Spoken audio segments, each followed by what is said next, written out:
mag-secret file, ay ilike mo muna ang video na to at mag-subscribe na sa aming YouTube channel. Don't forget to click the notification bell para hindi ka nahuhuli sa latest episode ng DJ Rocky's Secret Files.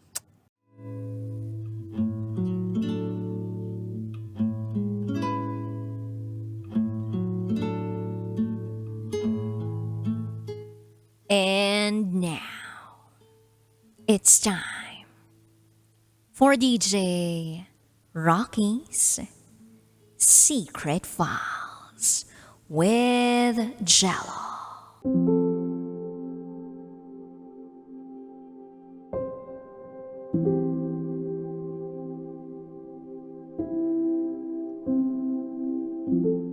Muntik na akong bumagsak sa klase ni Prof.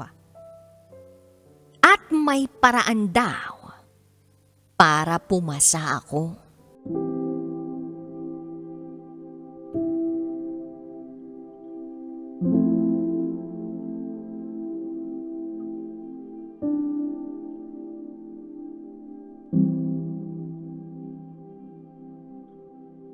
Hi DJ Rocky at DJ Jello.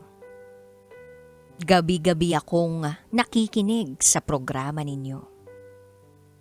At sa pagkakataong ito, nais ko lang maibahagi ang aking kwento. Naway kapulutan ng aral ng ibang tao. Lalong-lalo na ng mga estudyante.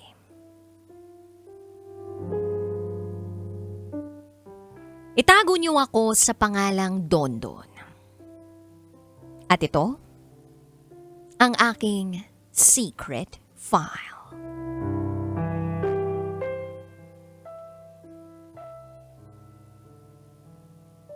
Nagkolehiyo ako sa isang kilalang universidad sa Southern Luzon.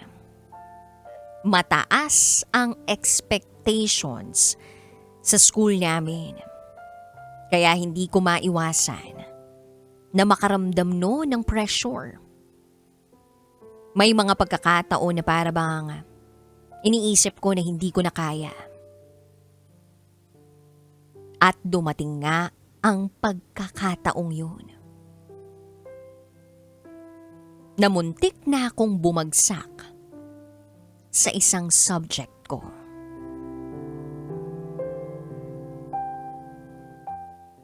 Hindi ko kinaya ang readings and assignments. I couldn't help but feel hopeless. Nung nakita ko ang grade ko kay Prof.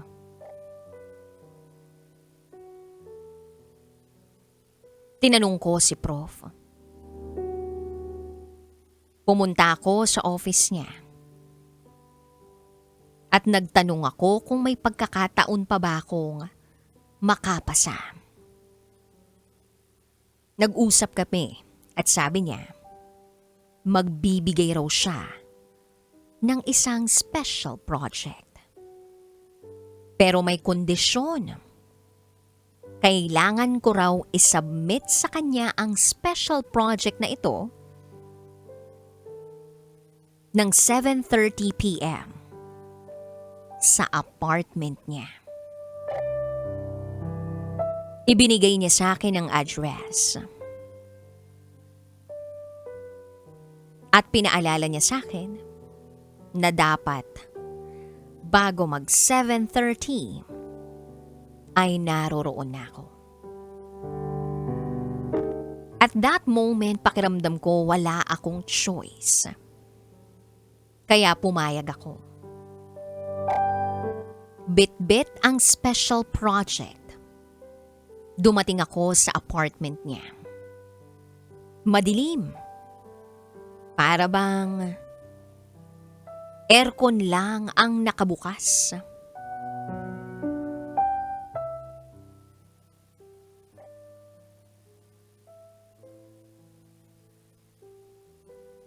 Kumatok ako at nagbukas ang pinto. Dito ko nakita si Kevin. Kaklase kong lalaki. Hindi ko siya naaninag sa bintana ng apartment ni Prof. Dahil madilim. Kaya laking gulat ko nang makita ko siya roon. Pinapasok niya ako. Then maya-maya pa ay narinig ko ang professor ko mula sa loob ng isang kwarto. Kanina ka pa namin inaantay. Sambit niya. Nawirdohan ako sa tagpong yun. Dahil magsasubmit lang naman ako ng special project.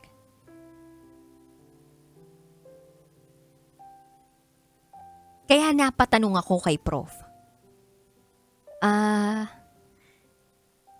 Ano pong kailangan kong gawin? Ito na po yung pinapasubmit niyo po. Then maya-maya ay nagsalita si Kevin. Alam mo Don, kanina ka pa namin inaantay. At doon ko na na-realize na itong special project na ito ang siyang dahilan kung bakit ako naroroon. Sa tindi ng pressure na nararamdaman ko sa pagkakataong yun, hindi ko na natanggihan ang sinenyas ng aking professor.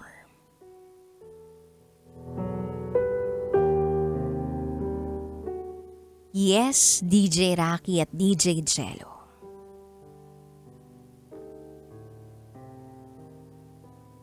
May nangyari nung gabing yun. Nahulog ako sa isang trap. Hindi tama.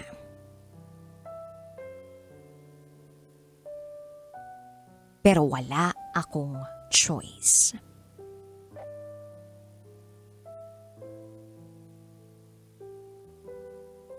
Sa totoo lang, DJ Rocky at DJ Jello, mahirap ding tanggihan yun. Dahil isa akong male bisexual. Kaya nung nakita ko ang pangangatawan ni Kevin at yung karisma na meron ng aking professor, hindi na ako nakapalag. Hindi ko na idedetalye kung ano pa ang mga naganap sa amin.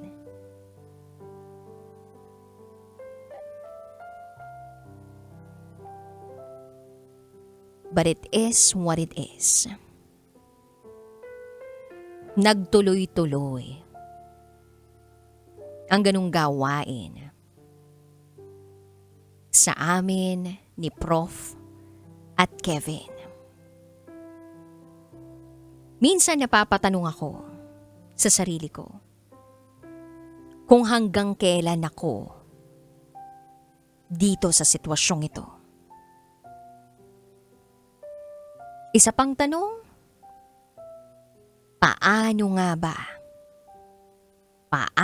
ba ako makakaalis rito?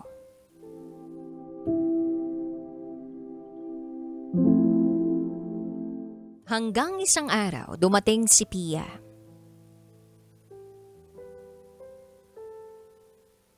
Kaklase ko siya. Hindi siya tulad ng iba na napakadaldal, magulo, maingay. Si Pia tahimik lang siya, pero matalino. Madalas nakikita ko siya na nakaupong mag-isa o di kaya'y nag-aaral sa library.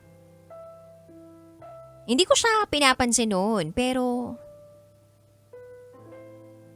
Nung araw na yun, nakita niya ako sa library. Tulala. Magulo yung nasa isip ko. Nilapitan niya ako. Tinanong niya ako kung meron ba akong problema. Wala akong naisagot sa kanya.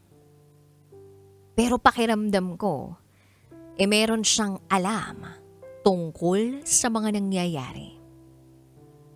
Kaya sabi niya sa akin, Don, kung may mga bagay kang hindi maintindihan, hindi ibig sabihin na tama na yun. Yung mga bagay na hindi mo kayang kontrolin, itigil mo. Yung mga maling desisyon, pwede mo pa yang itama. May mga paraan pa para makalabas ka dyan. Alam nyo, DJ Rocky at DJ Jello, yung mga salitang yun ni Pia, unti-unti kong pinroseso at para bang nakakakita ako ng liwanag paunti-unti. Oo nga naman, may pagkakataon pa ako para magbago ng desisyon. Hindi ko kailangang manatili sa isang mundo na puno ng mga hindi tamang desisyon. Sabi pa niya, hindi na susukat ang pagkatao mo sa mga bagay na ginawa mo sa nakaraan. Kailangan mong ibangon ang sarili mo. You are not your past. Magbago ka para maging maganda ang kinabukasan mo.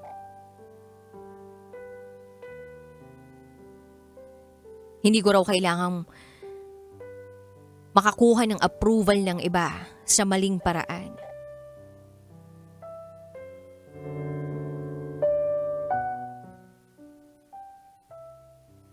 Lumipas ang ilang mga araw. Nagkakakitaan kami sa klase. Pero nginingitian lang niya ako. At binibigyan ng thumbs up. Tumatango lang ako sa kanya. Then one day, nagdesisyon akong magtinda ng crinkles at kung ano-ano pang mga pagkain. Yun ang ginawa ko. Para maging abala ako sa pag-aaral ko.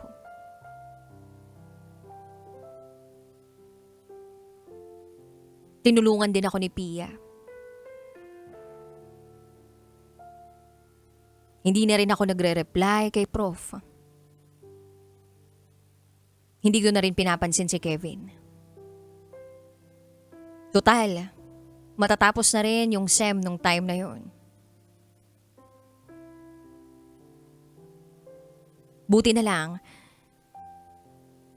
hindi rin ako binlockmail ni Prof.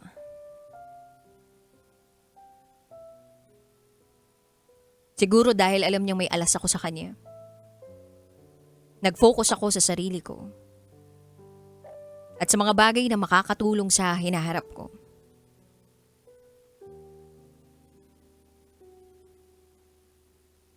Kaya sabi ko sa sarili ko, mas magandang matapos ko ang kolehiyo na mabuti akong tao. Natutunan ko na sa buhay hindi naman kailangan perpekto. Kung mabigo ka, magkaroon ka ng failing grade, tanggapin mo. Subukan mo na lang uli kung may magagawa ka. At siguraduhin mo na yung gagawin mong yun tama.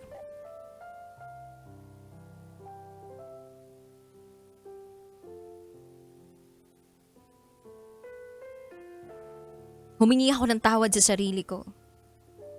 At pinili kong magbago. Nang dahil kay Pia,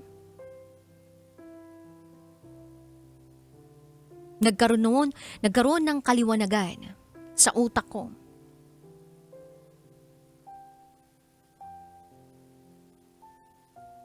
Hanggang sa naging magandang takbo ng buhay ko. Naging maayos ako sa pag-aaral ko.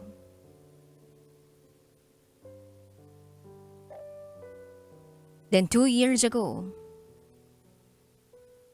nakapagtapos ako.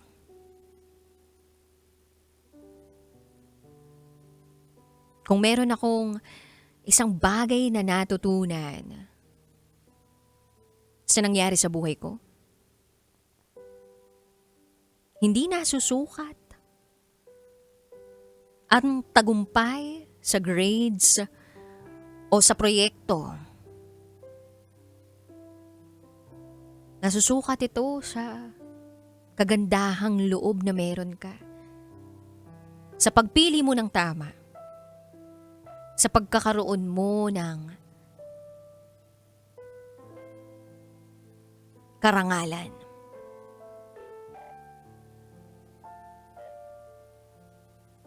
At kung nagkamali ka man, baguhin mo yung sarili mo.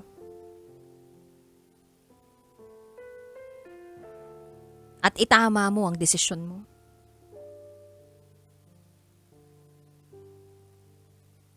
Sana'y kapulutan ng aral ang aking kwento.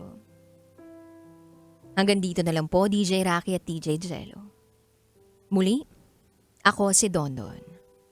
At ito, ang aking secret file.